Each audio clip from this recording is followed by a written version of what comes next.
दीक्षा classes के online platform पर आप सभी का स्वागत है। और पीछे की जितनी भी क्लासें हुई हिंदी के अंदर, उन क्लासों के अंदर हमने संधि टॉपिक था उसको कंप्लीट कर लिया है। तो आज हम आगे नया टॉपिक स्टार्ट करने जा रहे हैं। तो आज नए टॉपिक की घोषणा करते हैं, नए टॉपिक की ओर अग्रसर होते हैं। तो आज अपना जो नया टॉपिक रहेगा वो किस नाम से रहेगा? तो अपना जो नया टॉपिक रहेगा वो रहेगा शब्द विचार के नाम से। तो नया टॉपिक किस नाम से है अपना? नया जो टॉपिक है वो शब्द विचार के नाम से है। नया टॉपिक किस नाम से है अपना? शब्द विचार पे विचार। तो आज हम किस टॉपिक को स्टार्ट कर रहे हैं? तो आज हम जिस टॉपिक को स्टार्ट कर रहे हैं उस टॉपिक का नाम है शब्द विचार। अंदर आज की क्लास में जिस पर अध्ययन करेंगे वो टॉपिक क्या है? वो टॉपिक है शब्द विचार के नाम से। किस नाम से है आज का टॉपिक? तो आज का टॉपिक रहेगा अपना शब्द विचार के नाम से। अब बात करें सबसे पहले कि शब्द विचार। तो शब्द विचार के अंदर सबसे पहले देखें तो सबसे पहले अपने को देखना पड़ता है शब्द। शब्द किसे कहते हैं? शब्द क्या है? तो सबसे पहले अपने को देखना पड़ेगा कि शब्द है वो क्या है। शब्द को देखें तो शब्द किस से मिलके बनता है? तो शब्द है वो वर्णों से मिलके बनता है। किस से मिलके बनता है? तो शब्द है वो वर्णों से मिलके बनता है। वर्णों का जो सार्थक योग है उसे हम किस नाम से जानते हैं? तो उसे हम शब्द के नाम से जानते हैं। और शब्द किस से बनता है? तो वर्णों से बनता है। वर्णों से बनता है। ये चीज ध्यान रख लेना कि पूछ लेता है कि शब्द का निर्माण निम्न में से किसके द्वारा होता है? तो उसके अंदर ऑप्शन देगा वर्णों से। तो अपना ऑप्शन है वो वर्णों के द्वारा इसका निर्माण होता है। किसके द्वारा होता है? शब्द किससे बनता है? तो वर्णों से बनता है। किससे बनता है? वर्णों से बनता है। अब बात करें शब्द है, तो जब वर्णों से शब्द बनता है तो शब्द से क्या बनते हैं? तो शब्द से क्या बनते हैं? वाक्य बनते हैं। क्या बनते हैं? वाक्य बनते हैं। शब्द से क्या बनते हैं? वाक्य बनते हैं। अब इसको ऐसे देखना चाहें कि वर्ण है वो भाषा की क्या है? तो सबसे छोटी लिखित इकाई है। वर्ण क्या है? तो भाषा की। ये जो बात बताने जा रहा हूं ये सबसे मोस्ट है, इसके अंदर सबसे इंपॉर्टेंट है, सबसे ज्यादा पूछे जाने वाले 3 क्वेश्चन है। तो उनको आप नोट डाउन कर लेना कि भाषा की सबसे छोटी लिखित इकाई, भाषा की सबसे छोटी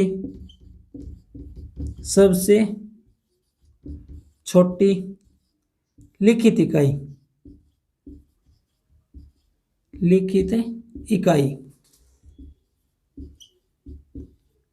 ये बहुत बार कंपटीशन एग्जामों में पूछा जाता है क्वेश्चन कि भाषा की जो सबसे छोटी लिखित इकाई है वो क्या है? तो भाषा की सबसे छोटी लिखित इकाई है वो क्या है? तो वो वर्ण है। क्या है? भाषा की सबसे छोटी लिखित इकाई को हम किस नाम से जानते हैं? तो भाषा की जो सबसे छोटी लिखित इकाई है उसे हम वर्ण के नाम से जानते हैं। किसके नाम से जानते हैं? तो वर्ण के नाम से जानते हैं। उसके बाद इसी से रिलेटेड एक क्वेश्चन और पूछा जाता है, तो वो भी अपना इंपॉर्टेंट क्वेश्चनों में ही हो जाते हैं। ये 3 क्वेश्चन है, ये तीनों के तीनों इंपॉर्टेंट क्वेश्चनों में ही हो जाते हैं। अब दूसरा क्वेश्चन पूछा जाता है कि भाषा की सबसे छोटी मौखिक इकाई।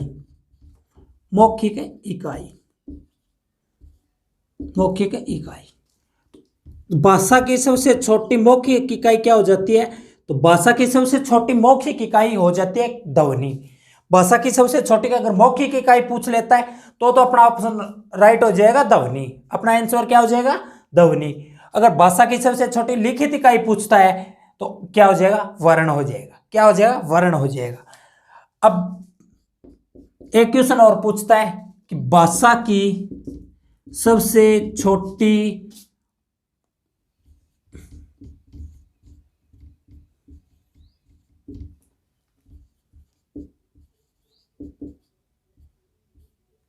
अर्थ के आधार पे सबसे छोटी, वो अर्थ के आधार पे सबसे छोटी इकाई।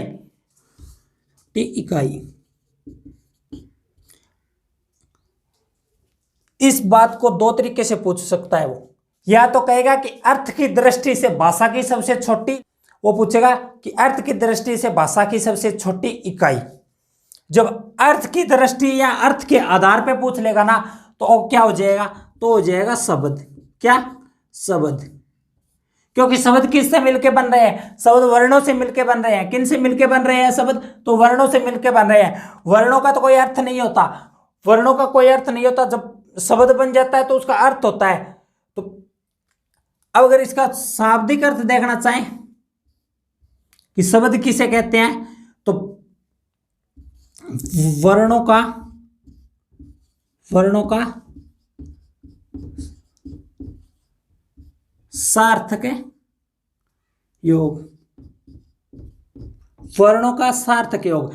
अब बात करें इसके अंदर, वर्णों से हम समझ जाते हैं कि वर्णों की बात हो रही है, जो वर्णमाला के अंदर वर्ण होते हैं उनकी बात हो रही है। योग से अपने समझ जाते हैं कि उनका मिलन हो रहा है या उनका योग हो रहा है, उनकी मित्रता हो रही है, ये बात भी हम समझ जाते हैं क्योंकि संधि पढ़ ली है हमने, तो इस हिसाब से भी समझ जाएंगे। लेकिन जब बात करें सार्थक की, तो ये एक नया शब्द आ जाता है अपने पास, सार्थक।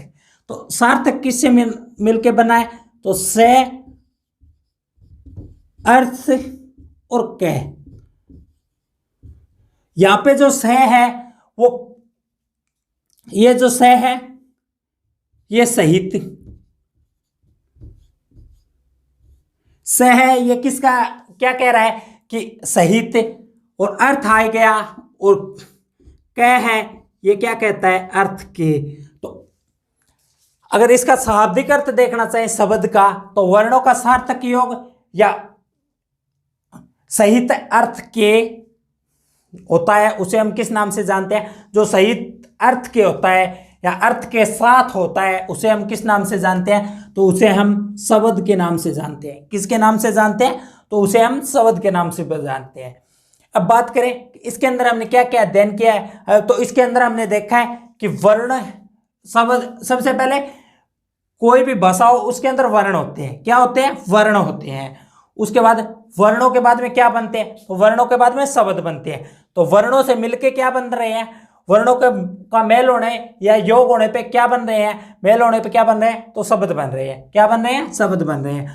जब शब्दों का मेल हो रहा है, तो शब्दों के मेल से क्या बन रहे हैं? तो शब्दों के मेल से वाक्य बन रहे हैं। क्या बन रहे हैं? तो शब्दों के मेल से वाक्य बन रहे हैं, वाक्य बन रहे हैं।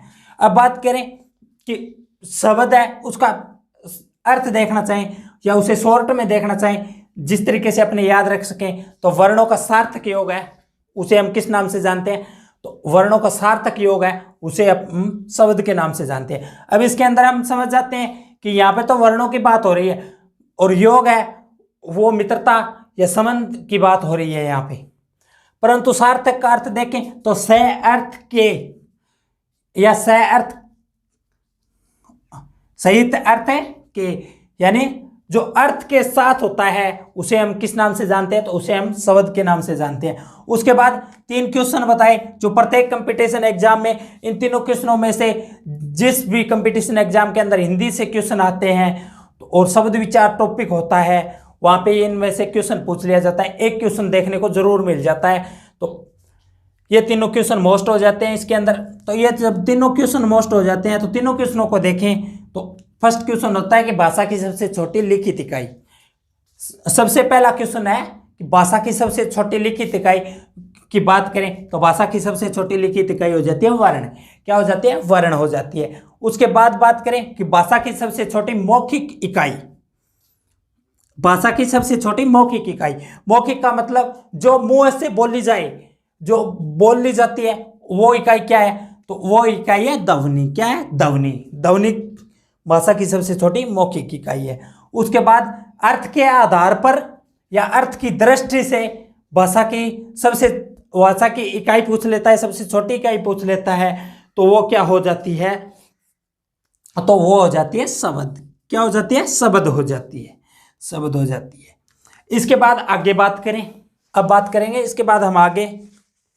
ये तो बात हो जाती है शब्द की, सामान्य बातें हो जाती है जो हमने अध्ययन की है, क्योंकि प्रत्येक कंपटीशन एग्जाम में यहाँ से क्वेश्चन बनता है, इस कारण से इन पर हमको चर्चा करनी पड़ी।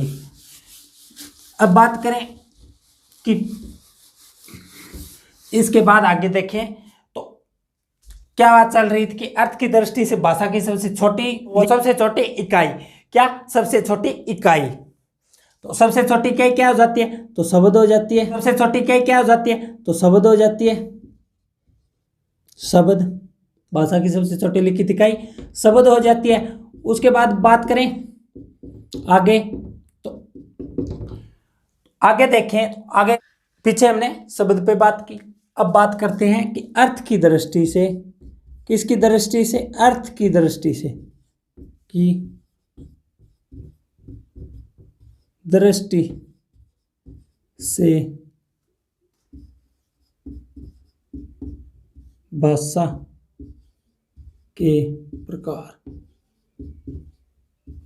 यानी अर्थ की दृष्टि से अगर भाषा के प्रकार की दृष्टि से भाषा के कितने प्रकार सामने आते हैं, तो अर्थ की दृष्टि से भाषा के 2 प्रकार सामने आते हैं। कितने प्रकार सामने आते हैं? 2 प्रकार सामने आते हैं। और वो दोनों कौन कौन से हो जाते हैं? तो एक तो हो जाता है शब्द, एक तो हो जाता है शब्द, और दूसरा क्या हो जाता है? तो वाक्य। जो बात हम पहले करके आए हैं कि वर्णों से मिलकर शब्द बन रहे थे, शब्दों से मिलकर वाक्य बन रहे हैं, और यही दोनों है वो अर्थ की दृष्टि से भाषा के प्रकार हो जाते हैं। एक तो शब्द हो जाता है और एक वाक्य हो जाता है। क्या हो जाता है? एक तो शब्द हो जाता है और एक वाक्य हो जाता है।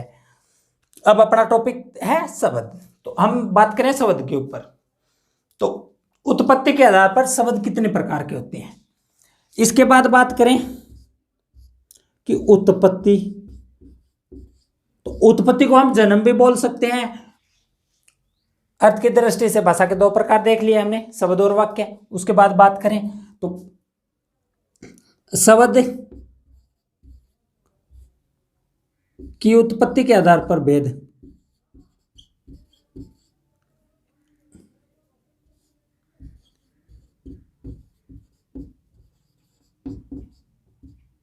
आधार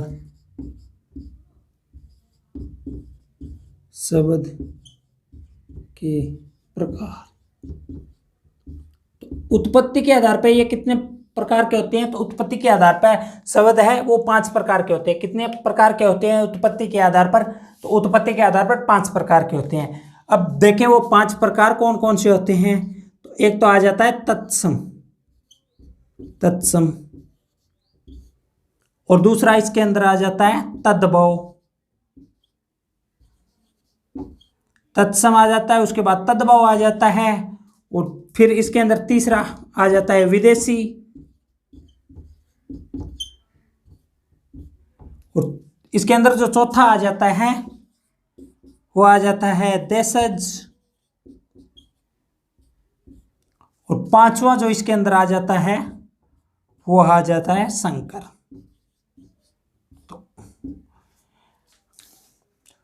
अगर अपने से पूछ लेता है कि उत्पत्ति के आधार पर शब्द के कितने प्रकार होते हैं, तो हम बता देंगे 5 प्रकार होते हैं। कितने प्रकार होते हैं? अगर कंपटीशन एग्जाम के अंदर पूछता है कि उत्पत्ति के आधार पर शब्द के प्रकार होते हैं या शब्द कितने प्रकार के होते हैं, तो 5 प्रकार के होते हैं। कितने प्रकार के होते हैं? 5 प्रकार के होते हैं। जैसे अपने हाथ के अंगुलियां कितनी होती है? तो 5 होती है। वो याद रख लेना कि शब्द के कितने प्रकार होते हैं, तो 5 प्रकार होते हैं। उसके अंदर पूछ सकता है कि कौन कौन से प्रकार होते हैं, अगर उनमें से देखता है कि इनमें से कौन सा प्रकार जो शब्द है उसका नहीं है, तो उसमें एक अलग से दे देगा, जैसे शब्द दे देगा या वाक्य दे देगा। तो उसके अंदर कौन से तत्सम भी होते हैं, तद्भव भी होते हैं, विदेशी भी होते हैं, देशज भी होते हैं और संकर भी होते हैं। इसके अंदर बात करें तत्सम की, तो तत्सम कौन से होते हैं? जो अपनी मूल भाषा संस्कृत से निकल के आए हैं। किस भाषा से निकल के आए हैं? तत्सम शब्द। तो हिंदी की मूल भाषा क्या है? तो हिंदी की मूल भाषा संस्कृत है, क्योंकि हिंदी किस भाषा से निकली हुई है? तो हिंदी अपने संस्कृत भाषा से निकली हुई है। हिंदी की मातृभाषा कौन सी है? तो हिंदी की मातृभाषा है वो संस्कृत है। तो जो संस्कृत से निकले हुए शब्द है। अब बात करें कि तत्सम और तद्भव में ज्यादा कंफ्यूजन रहते हैं बच्चे। जो बच्चे हैं वो तत्सम और तद्भव में ज्यादा कंफ्यूजन रहते हैं, क्योंकि तत्सम और तद्भव कौन कौन से होते हैं उनको नहीं समझ पाते हैं। तो स से संस्कृत आता है, तो उससे समझ जाना कि जिसके अंदर स है वो मूल भाषा संस्कृत से निकले हुए शब्द है।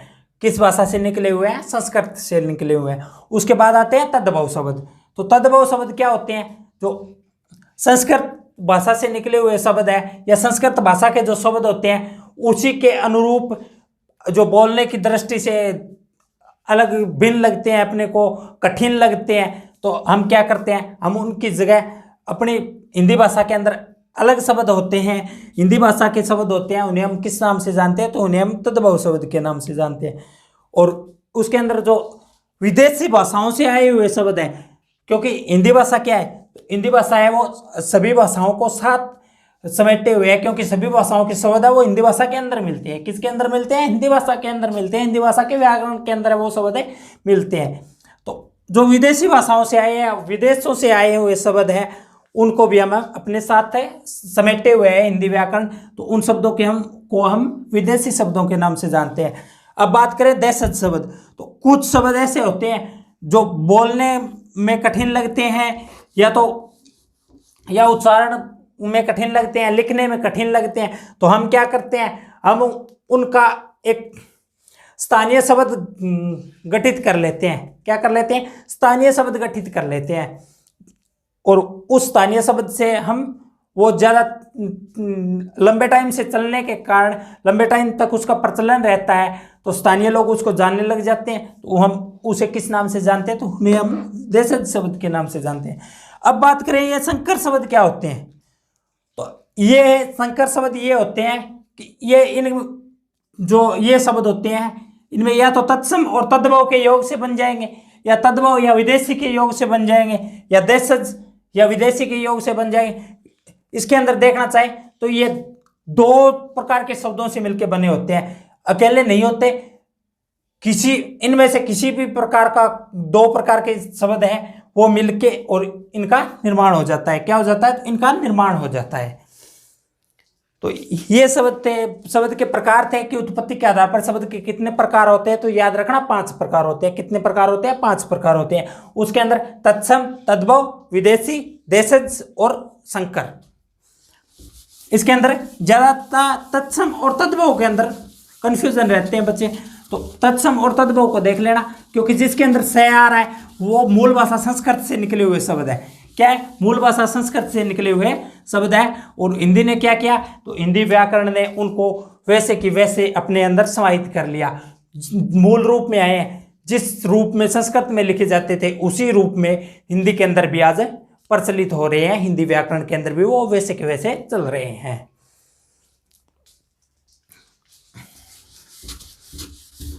तो अब हमने देखा कि अर्थ की दृष्टि से देख लिया, उसके बाद शब्द के प्रकार आगे देखेंगे। आगे क्या देखें कि व्युत्पत्ति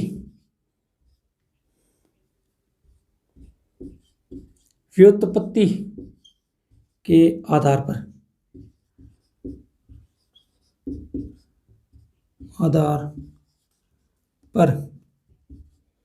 शब्द के प्रकार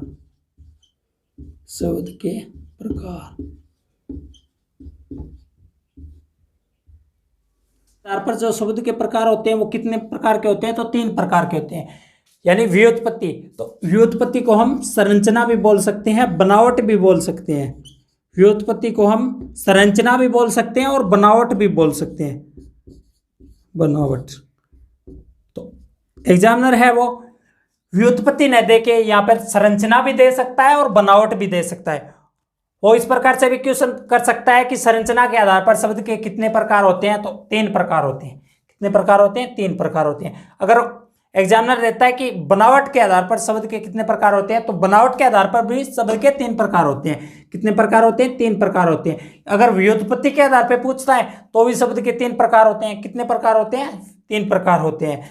इसके अंदर यौगिक, रूढ़ और योग रूढ़, इसके 3 प्रकार कौन कौन से हो जाएंगे?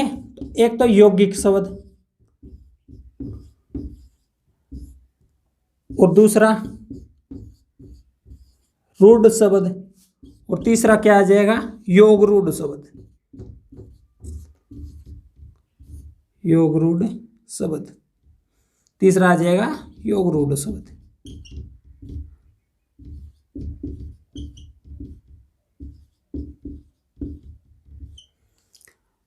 ये बात है अपनी कि व्युत्पत्ति, संरचना या बनावट के आधार पर शब्द के कितने प्रकार होते हैं, तो 3 प्रकार होते हैं। उसके अंदर आता है यौगिक शब्द आता है, उसके बाद रूढ़ शब्द आता है, और उसके बाद योग रूढ़ शब्द आ जाते हैं। कितने प्रकार होते हैं? 3 प्रकार, रूढ़, यौगिक और योग रूढ़।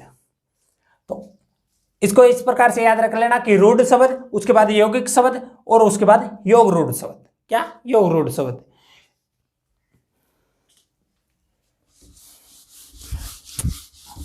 यह बात हो गई अपनी व्युत्पत्ति, संरचना या बनावट के आधार पर शब्द के 3 प्रकार, तो यौगिक, रूढ़ और योग रूढ़। इसके बाद अर्थ के आधार पर शब्द के भेद। अर्थ के आधार पर शब्द के भेद। अर्थ के आधार पर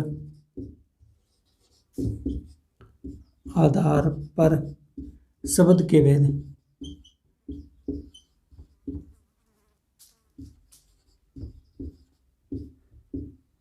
अर्थ के आधार पर 2 प्रकार, यानी अर्थ के आधार पर कितने प्रकार के होते हैं? तो अर्थ के आधार पर भी 2 प्रकार के होते हैं। कितने प्रकार के होते हैं? तो अर्थ के आधार पर भी 2 प्रकार के होते हैं। वो 2 प्रकार कौन कौन से हो जाते हैं? तो सार्थक शब्द,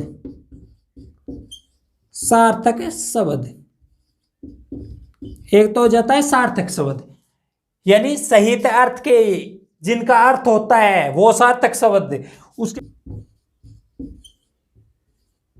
दूसरा कौन सा आ जाता है? तो निरर्थक शब्द।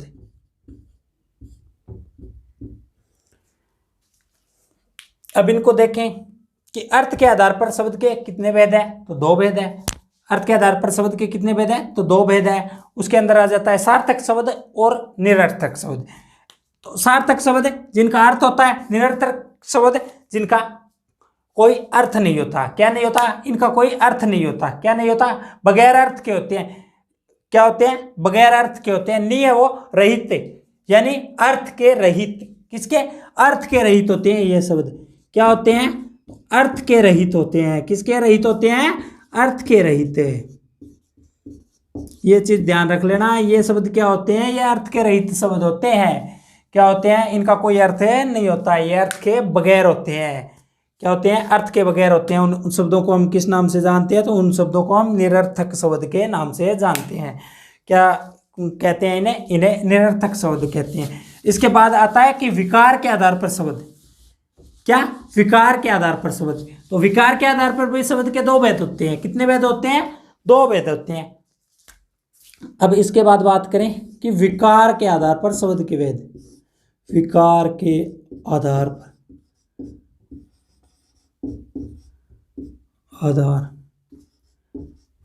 शब्द के भेद।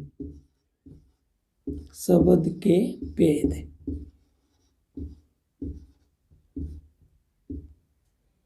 विकार के आधार पर भी शब्द के 2 भेद। और 2 भेद कौन कौन से? एक तो विकारी और दूसरा अविकारी। अविकारी। अब अगर एग्जामिनर यहां से क्वेश्चन पूछ लेता है कि विकार के आधार पर शब्द के कितने भेद होते हैं, तो विकार के आधार पर शब्द के कितने भेद होते हैं? तो विकार के आधार पर शब्द के 2 भेद होते हैं। कितने भेद होते हैं विकार के आधार पर शब्द के? तो विकार के आधार पर शब्द के 2 भेद होते हैं। कितने भेद होते हैं? विकार के आधार पर शब्द के 2 भेद होते हैं। तो विकारी शब्द होते हैं, उनके अंदर संज्ञा, सर्वनाम, उसके बाद क्रिया और विशेषण, ये आते हैं। संज्ञा आ जाती है, उसके बाद सर्वनाम आ जाते हैं और क्रिया आ जाती है और विशेषण आ जाते हैं। वो शब्द कौन से होते हैं? तो वो शब्द है वो विकारी शब्द के नाम से जाना जाता है। उन्हें किस नाम से जाना जाता है? तो उन्हें विकारी शब्द के नाम से जाना जाता है। अब बात करें अविकारी, इसके अंदर आ जाएंगे क्रिया विशेषण। क्रिया विशेषण।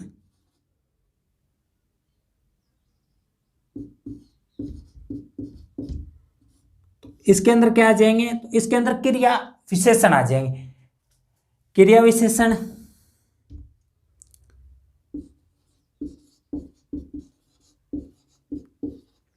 विस्मयादि बोधक, संबंध बोधक, विस्मयादि बोधक आ जाएगा। उसके बाद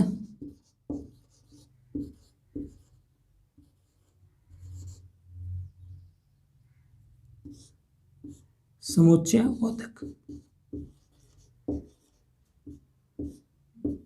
और चौथा जो आ जाएगा वो आ जाएगा संबंध बोधक।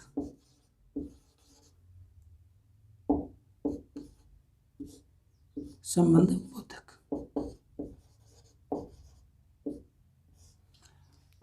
अब बात करें कि विकारी शब्द के अंदर कौन कौन से आएंगे, तो जो संज्ञा के शब्द है वो किसके अंदर आएंगे, तो संज्ञा के शब्द है वो विकारी शब्द के अंदर आएंगे। सर्वनाम के शब्द है वो भी विकारी शब्द के अंदर आएंगे। क्रिया के शब्द है वो भी विकारी शब्द के अंदर आएंगे। और विशेषण के शब्द है वो भी विकारी शब्द के अंदर आएंगे। अब विकारी शब्द होते हैं उनके अंदर ऑप्शन दे देगा कि संज्ञा, सर्वनाम, क्रिया, और उसके बाद दे देगा वो कि क्रिया विशेषण।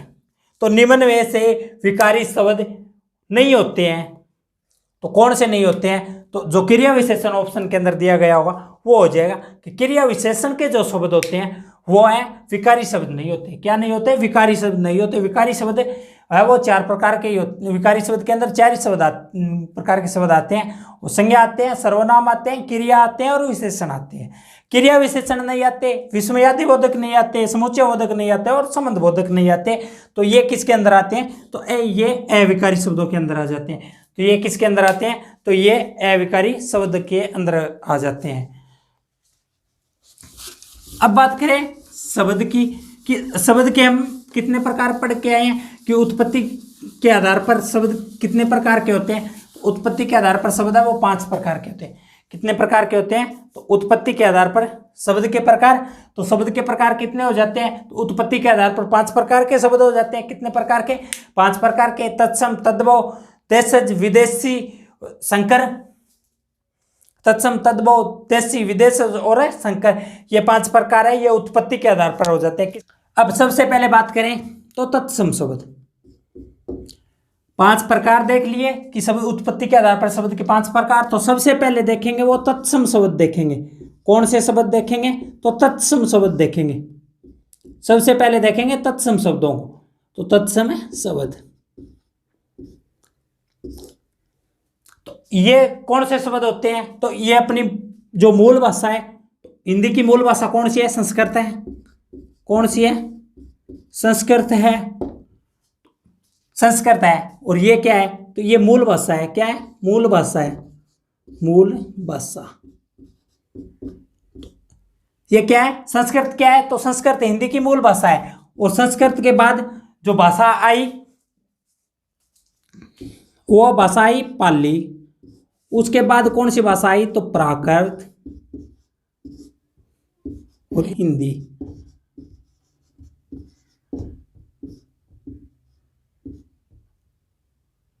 अपभ्रंश है और फिर उसके बाद आती है हिंदी।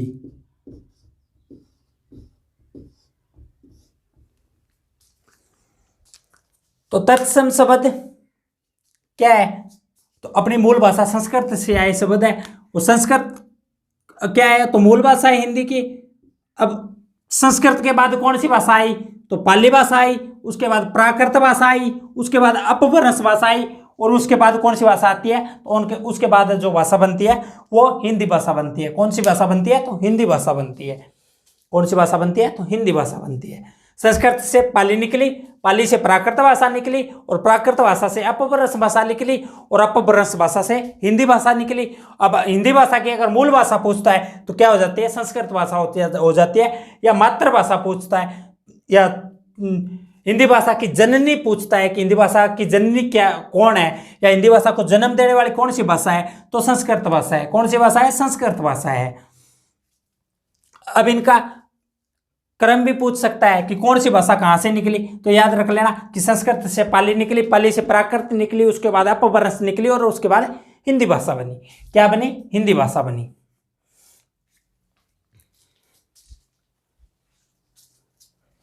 इसके बाद देखें इसकी परिभाषा कि हम जब से तत्सम शब्द बोल रहे हैं तो इसकी परिभाषा क्या हो जाएगी, तो वे शब्द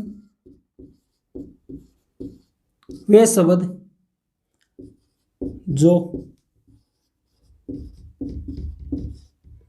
अपनी मूल भाषा संस्कृत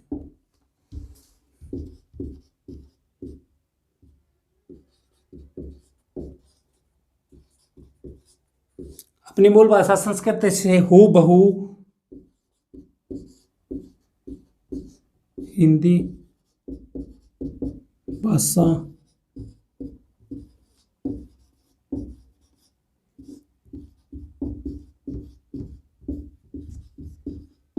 प्रयुक्त होते हैं। अब देखें इनकी परिभाषा तत्सम शब्दों की, तो वे शब्द जो अपनी मूल भाषा, हिंदी की मूल भाषा कौन सी है? संस्कृत है। तो अपनी मूल भाषा संस्कृत से हूबहू का मतलब जिस प्रकार से संस्कृत भाषा के अंदर उनका यूज हो रहा है, जिस प्रकार से संस्कृत भाषा के अंदर वो शब्द लिखे जा रहे हैं, संस्कृत भाषा के अंदर बोले जा रहे हैं, उसी प्रकार से हिंदी भाषा के अंदर भी प्रयुक्त हो रहे हैं। क्या हो रहे हैं? प्रयुक्त हो रहे हैं, यानी प्रयोग किए जा रहे हैं, प्रयोग में लाए जा रहे हैं। तो उन्हें हम किस नाम से जानते हैं? तो उन्हें हम तत्सम शब्द के नाम से जानते हैं। किस नाम से जानते हैं? तो तत्सम शब्द से नाम से जानते हैं। ये किन से मिलकर बनते हैं? तो संयुक्त अक्षरों से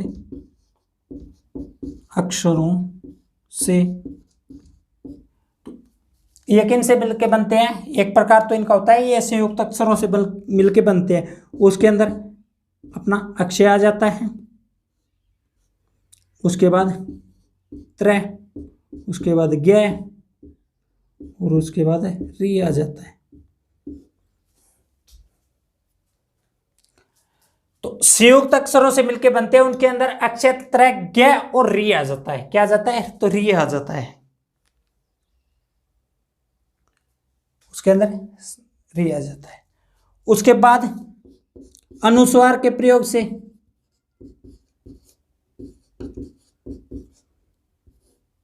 उसके बाद किसके प्रयोग से बनते हैं? तो अनुस्वार के प्रयोग से, अनुस्वार के प्रयोग से, अनुस्वार के प्रयोग से। और अनुस्वार इस प्रकार से, अनुस्वार के प्रयोग से, किसके प्रयोग से? तो अनुस्वार के प्रयोग से।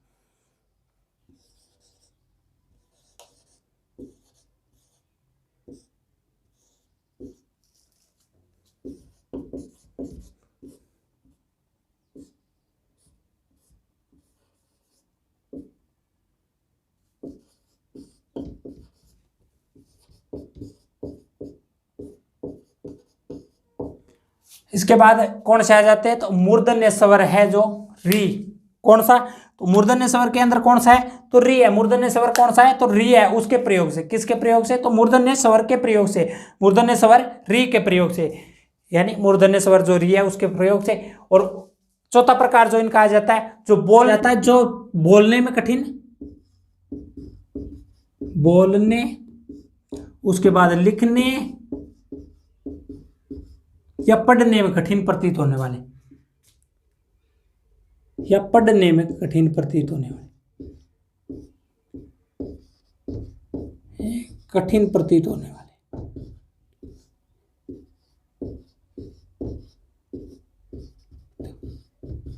होने वाले।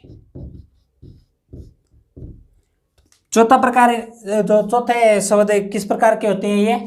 तो ये बोलने, लिखने, पढ़ने में जो कठिन प्रतीत होते हैं वो किस भाषा के शब्द होते हैं? तो वो तत्सम शब्द होते हैं। जो संयुक्त अक्षरों के प्रयोग से बनते हैं वो भी कौन से शब्द होते हैं? तो वो भी तत्सम शब्द होते हैं। अनुस्वार के प्रयोग से जो शब्द बनते हैं वो भी कौन से शब्द होते हैं? तो तत्सम शब्द होते हैं। मूर्धन्य स्वर री के प्रयोग से जो शब्द बनते हैं वो भी तत्सम शब्द होते हैं। और वो किस भाषा से निकले होते हैं? तो वो अपनी जो हिंदी की मूल भाषा संस्कृत है, या हिंदी की जननी जो संस्कृत है, उस भाषा से निकले होते हैं। और जिस प्रकार से संस्कृत भाषा में उनका प्रयोग किया जा रहा है उसी प्रकार से हिंदी भाषा में भी इनका प्रयोग किया जाता है, उसी प्रकार से हिंदी भाषा में इनका प्रयोग किया जाता है। अब इसके बाद आगे देखें कि ये शब्द कौन कौन से होते हैं जो अपनी मूल भाषा संस्कृत से निकल के आए हुए शब्द हैं। तो ये तत्सम शब्द होते हैं। तो तत्सम शब्द कौन कौन से होते हैं? तो इनके अंदर अक्षी, उदाहरण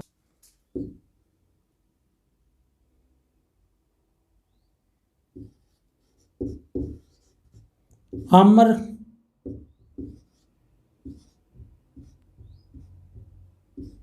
उष्ट, हस्त। तो ये कुछ शब्द दिए हैं जो अपनी मूल भाषा संस्कृत से निकल के आए हैं। अगर उदाहरण में देखना चाहे तो इन 4 शब्दों को देख सकते हैं आपने। तो ये 4 शब्द है, क्या है, तो ये 4 शब्द है। इसके बाद एक 5वां शब्द भी आ जाता है अट्टालिका। तो ये 5 शब्द हम यहाँ पे देख सकते हैं कि ये भी अपनी मूल भाषा संस्कृत से निकल के आए हुए शब्द है। तो ये अब इनके अंदर देखना चाहें तो ये शब्द क्या है, तो ये संयुक्त शब्द के प्रयोग से बन रहा है। क्या कर रहा है, ये संयुक्त शब्द के प्रयोग से बन रहा है, संयुक्त शब्द के प्रयोग से बन रहा है, संयुक्त शब्द का प्रयोग हो रहा है इसके अंदर, और इसके अंदर भी संयुक्त शब्द का है प्रयोग हो रहा है। और ये जो बोलने में या लिखने में है वो कठिन प्रतीत हो रहे हैं। क्या प्रतीत हो रहे हैं, तो कठिन प्रतीत हो रहे हैं। वो शब्द भी क्या होते हैं, तो वो शब्द भी तत्सम शब्द होते हैं। क्या होते हैं, तो तत्सम शब्द होते हैं। उन्हें किस नाम से जानते हैं, तो तत्सम शब्द के नाम से जानते हैं।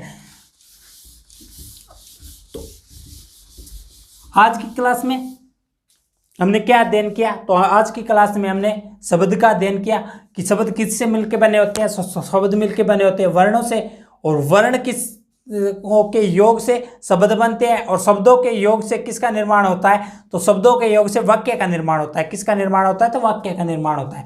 इसके बाद हमने चर्चा की कि जो मोस्ट क्वेश्चन होते हैं कि भाषा की सबसे छोटी लिखित इकाई तो क्या हो जाती है, वर्ण हो जाती है। अगर भाषा की सबसे छोटी लिखित इकाई न पूछ के मौखिक इकाई पूछता है तो क्या हो जाती है, ध्वनि हो जाती है। अगर अर्थ की दृष्टि से भाषा की सबसे छोटी इकाई पूछता है तो क्या हो जाती है, शब्द हो जाती है। क्या हो जाती है, शब्द हो जाती है, क्योंकि वर्णों का कोई अर्थ नहीं होता, तो शब्दों का अर्थ होता है। तो अर्थ की दृष्टि से पूछता है तो वर्ण हो जाती है। उसके बाद हमने बात की कि उत्पत्ति के आधार पर शब्दों की, तो तत्सम, तद्भव, देशी, विदेश और संकर शब्द। क्या, संकर शब्द। उसके बाद विकार के आधार पर शब्दों की बात की तो विकारी है, विकारी। और उसके बाद हमने बात की तत्सम शब्दों पे, तो तत्सम शब्द है वो अपनी मूल भाषा से संस्कृत से निकल के आए हैं। संस्कृत के बाद बाल्य आई, उसके बाद प्राकृत आई, उसके बाद अपभ्रंश आई, और उसके बाद हिंदी भाषा आई। तो ये अपनी मूल भाषा संस्कृत से निकल के आए शब्द है। तो आज की क्लास को देते हैं हम यही विराम। अगर आपको क्लास पसंद आ रही है तो वीडियो को लाइक करें, चैनल को सब्सक्राइब करें, और कमेंट करके कमेंट बॉक्स में अपनी राय जरूर दें। मिलते हैं नेक्स्ट क्लास में। धन्यवाद। जय हिंद।